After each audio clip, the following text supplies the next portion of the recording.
Hi friends, మీరందరు ఎలా ఉన్నారు? వైజాగ్ సిరీస్కి స్వాగతం. లాస్ట్ వీడియోలో మాకన్నీ మేము ఒక గెస్ట్ హౌస్లో ఉన్నామని చెప్పారు కదా. మా గెస్ట్ హౌస్ దగ్గర చిన్న టెంపుల్ ఉంది. అందులో చాలామంది దేవుళ్ళు ఉన్నారు. ఆ టెంపుల్ ఎలా ఉందో మీరు చూస్తారా? చుట్టూత చెట్ల మధ్యలో చిన్న టెంపుల్, మా గెస్ట్ హౌస్ చూడడానికి చాలా బాగున్నాయి.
హారాయ త్రిలోచనాయ భస్మాంగరాగాయ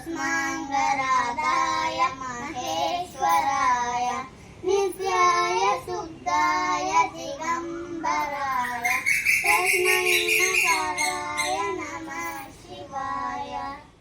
కానీ మనం నెక్స్ట్ ఎక్కడికి వెళ్తున్నాం నెక్స్ట్ వీడియోలో చెప్తా. మీరు కూడా వెయిట్ చేయండి. అంతవరకు బాయ్.